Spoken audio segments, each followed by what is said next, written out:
Maraykanku waxa uu tan iyo bartamihii qarnigii hore soo ahaa quwadda dhaqaale iyo midda ciidan ee ugu weyn caalamka, isagoo garwadeen ka ahaa arrimaha tiknoolajiyadda, wax soo saarka, iyo saamaynta siyaasadda adduunka. Ha yeeshee sida uu sunnuhu dhigayo, ma jirto xadaarad iyo dawlad la hubo in ay waarayso, waxaana xilligan isi soo taraya falanqeeyayaasha iyo dadka aqoonyahanka ah ee qaba in Maraykanku uu cagta saaray dhabbihii uu ku halaagsami lahaa.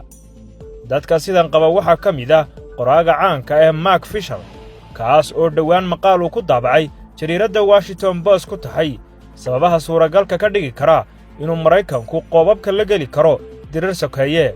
qoraaga ayaa sheegay in sidii dhacday qarnigii 19aad ay maanta sahal tahay in dalka dunida ugu awoodda badani uu gebi ahaanba meesha ka baxo kadib marka uu gacantiisa isku burburiyo. waxaana arrimaha walaaca keenay ka mida toogashada sida maalinlaha ah halkaasi uga dhacda kooxaha midigta fog oo gaadhay meeshoodii ugu sarraysay, hubka sida dharka dukaamada loogu iibinayo, walbahaarka haysta dhalinta soo koraysa, iyo weliba madow nacaybka sii faafaya. arrimaha uu qoraagu tusaalaha u soo qaatay waxaa ka mid ah dhacdadii 6 January sannadkii 2020 lagu weeraray xarunta golaha wakiilada ee Capitol, halkaasi oo koox madaxweyne Trump taageero u ahayd ay gudaha u galeen, isla mar ahaantaana la arkayay iyaga oo kala boobaya agabkii xafiisyada yaallay. dhacdadaasi oo noqotay mid mahadhar reebta ayaa geesta kale ku calaamadsan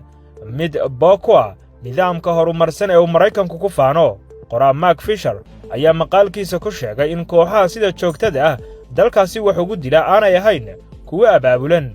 oo leh qorshe cad, balse ay iman karaan maalin ay dadkaasi mideeyaan awooddooda kadibna ay weerar la beegsadaan xarumaha dawladda, taasi oo keeni karta in lagu dhex dagaalamo magaalooyinka qiblada u ah caalamka.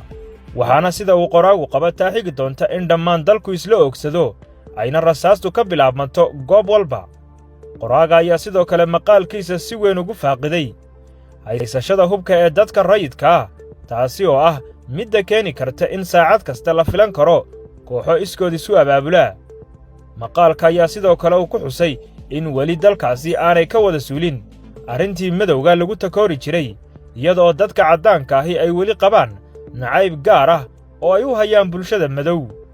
halka Afrikaanka laftoodu ay dareemayaan in laga qadiyo meelo badan oo ay xaq u lahaayeen.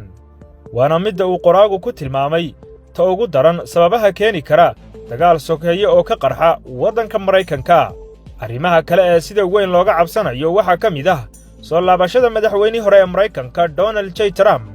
kaasi oo isagu isu diyaarinaya in sannadka 2024 uu u tartamo doorashada madaxtinimada ee dalkaasi ka dhici doonta, iyadoo dhowaanuun ay ahayd markii hay-adda baadhista ee FBI-du ay gudaha u gashay guriga Trump ee ku yaallay gobolka Florida, halkaasi oo loogu tegey xogo baylaha ahaa oo ah siro qaran oo halkaasi yaallay. Trump ayaa la aaminsan yahay inuu abaabulo kooxo u daacada oo kacdoon ka sameeya dalkaasi, maadaama uu shaki weyn ka qabo in laga hor istaago damciisa ku aadan ku soo laabashada tartanka doorashada. Donald Trump oo si aan gabasho lahayn u sheegay in dadka caddaanka ahi ay yihiin kuwa xaqa u leh maamulka Maraykanka, ayaa la aaminsan yahay inuu yahay nin si weyn u taageersan in dalkaasi laga rido dagaal sokeeye si meesha looga saaro dadka soo galootiga ah iyo kuwa madmadow ee la quursado. geesta kale arrimaha keenay walaaca ku aadan burbur xilligan Maraykanka ku yimaada ayaa lagu sheegay inay tahay